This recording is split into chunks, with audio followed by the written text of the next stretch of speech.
আসসালামু আলাইকুম। সবাইকে স্বাগতম আমাদের মিজুস নিহঙ্গো চ্যানেলে।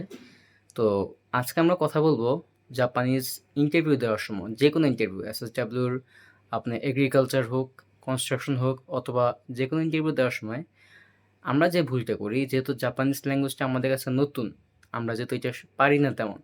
তো আমরা যে কাজটা করি যে একটা কথা বললাম, হ্যাঁ? যে আমার নাম ওয়াতাশি নো নামায়ে ওয়া মিজানুর রহমান রুবেল দেস। এই যে এই কথাটা বললাম।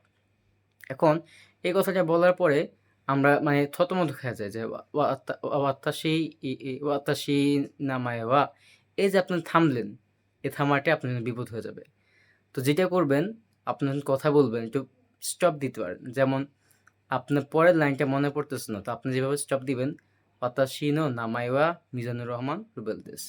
আচ্ছা, স্টপ। তো আপনি খুব অল্প সময়ের মধ্যে, সংক্ষিপ্ত সময়ের মধ্যে চিন্তা করে ফেলুন তারপর লাইনটা কি। তো এরপরে আমি সাধারণত যেটা বলি যে আমার বয়স বা আমার কোত্থেকে আসছি বা কি আসে বিষয়, হ্যাঁ? এগুলা বলে থাকি। তো ধরেন যে আমি বয়স বলবো। তো এখন আমি এরপরে বলবো যে আমার বয়স কত সেটা। এখন আমি এই যে বলার ক্ষেত্রে যে ওয়াতাশি নো আ নেনরেই বা আমার হচ্ছে গিয়ে জন্মসাল, তানজবি, হ্যাঁ? এই যে কথাগুলো এগুলো আমাকে আগে থেকেই গুছিয়ে রাখতে হবে, সাজিয়ে রাখতে হবে।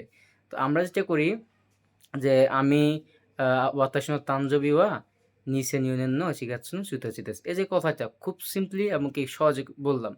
তো আমরা যেটা করি মানে ঘাবড়ায় ফেলে এবং কি খুব নার্ভাস ফিল করি। তো যে ভুলগুলো সবাই করে সেটার মধ্যে সবচাইতে হাইলাইটেড হচ্ছে গিয়ে ডাবলিং করা।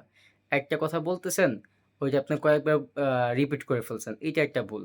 তারপর যে আপনি একটা কা আ কা কথা বলতেছেন, এরপর আ, ই, উ এই যে টোনটা আমরা ইউজ করি এগুলা কিন্তু চলে না। বুঝতে পারছেন? তো এই সকল ছোট্ট, ছোট্ট কারণেই আমরা ইন্টারভিউতে টিকতে পারি না। বুঝতে পারছেন? তো এরকম আরও গুরুত্বপূর্ণ টিপস এবং ট্রিক্স জানতে চাইলে আমাদের চ্যানেলটি সাবস্ক্রাইব করে সাথে থাকুন এবং অনেক ভুল ত্রুটি হতে পারে। ক্ষমা সুন্দর দৃষ্টিতে দেখবেন এবং ভুল হলে সেগুলো শুধরে দেওয়ার জন্য হেল্প করবেন। আসসালামু আলাইকুম।